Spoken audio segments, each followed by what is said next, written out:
জুলাই গণঅভ্যুত্থানের বর্ষপূর্তিকে স্মরণীয় করে রাখতে কিশোরগঞ্জের শিক্ষার্থীরা দেয়ালে দেয়ালে ফুটিয়ে তুলছে উত্তাল ২৪-এর দিনগুলোর গ্রাফিতি।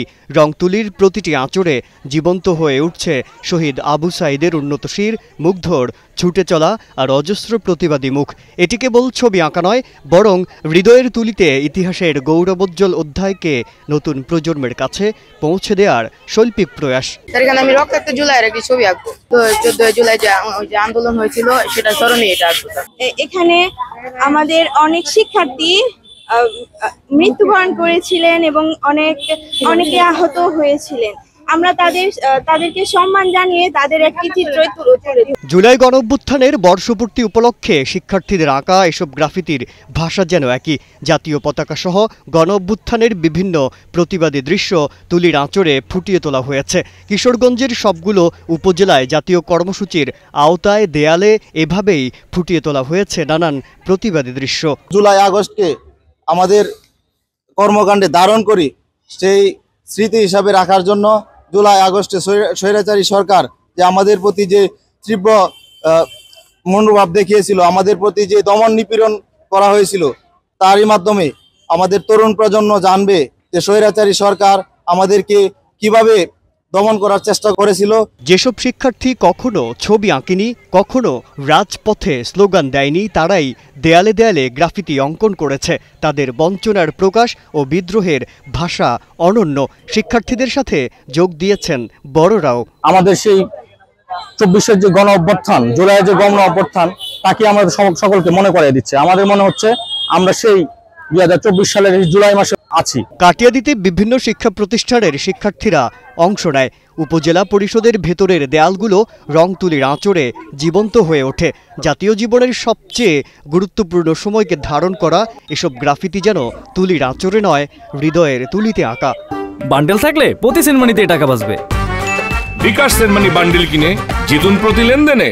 আমরা যে চিত্রটা আঁকছি সেটা হচ্ছে ব্লাডি জুলাই। আমাদের মূল চিত্রটা হচ্ছে জুলাই যে ছাত্ররা একে অপরকে কিভাবে সহযোগিতা করেছে সেই বিষয়টি ফুটিয়ে তোলার জন্য আমরা আমাদের চিত্রটি প্রকল্প। আমরা ২৪-এর বিপ্লবকে ধারণ করে এখানে একটা বিজয়ী চিহ্ন আঁকবো, যিনি এখানে পতাকা নিয়ে দাঁড়িয়েছেন। এখন আমরা আঁকতেছি এটা যে ২৪-এর যে গণ অভ্যুত্থানটা হয়েছে এটার উপরে একটা চিত্র, একটা মেয়ে বাংলাদেশের যে আমাদের জাতীয় পতাকা, এটা একটা ফ্রেমের ভিতর বন্দি।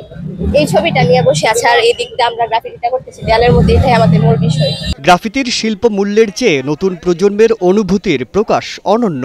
এসব অনুভূতি প্রজন্ম থেকে প্রজন্মে ছড়িয়ে যাবে, হবে কালোত্তীর্ণ বলছেন দেখতে আসা অনেকেই। তারা যদি এক থাকে, একতা থাকে এবং তাদের মেধাগুলো যদি কাজে লাগায়, তারাও যে একটা সুন্দর দেশ ভবিষ্যতে গড়তে পারবে, দুর্নীতিমুক্ত এবং আদর্শ।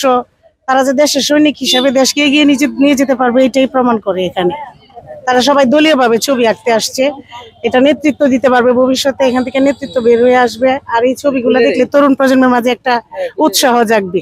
জুলাই গণ অভ্যুত্থানের চেতনা জাগ্রত রাখার জন্যই সরকারের এই উদ্যোগ, এমনটাই জানিয়েছেন উপজেলা নির্বাহী কর্মকর্তা। গ্রাফিতি এবং চিত্রাঙ্কন প্রতিযোগিতা, তো সে লক্ষ্যে আমরা আয়োজন করেছি আজকের এই মাধ্যমিক এবং উচ্চ মাধ্যমিক পর্যায়ের ছাত্রছাত্রীদেরকে নিয়ে আমাদের এই কর্মসূচি আজকের আয়োজন। সেই আয়োজনের কর্মসূচির অংশ হিসেবে আজকে আমরা শিক্ষকরা তাদেরকে বাচ্চাদেরকে এখানে নিয়ে এসেছেন। ২৪-এর যে স্পিরিট, বৈষম্যহীন বাংলাদেশ, আমরা যাতে সেই বৈষম্যহীন বাংলাদেশ গড়ে তুলতে পারি, এই লক্ষ্যে যাতে আমরা কাজ করতে পারি। শিশু কিশোররা তাদের শিল্পকর্মের মাধ্যমে দেশের ইতিহাস ও ঐতিহ্যকে ধারণ করতে শিখছে। কাটিয়াদীর এই দেয়াল চিত্রগুলো তাই নিছক দেয়াল লিখন নয়, বরং আগামীর বাংলাদেশের জন্য একটি শৈল্পিক ও চেতনার বিনিয়োগ। কিশোরগঞ্জ থেকে সাইদুর রহমান নাইমের পাঠানো তথ্যচিত্রে ডেস্ক রিপোর্ট, কালের কণ্ঠ।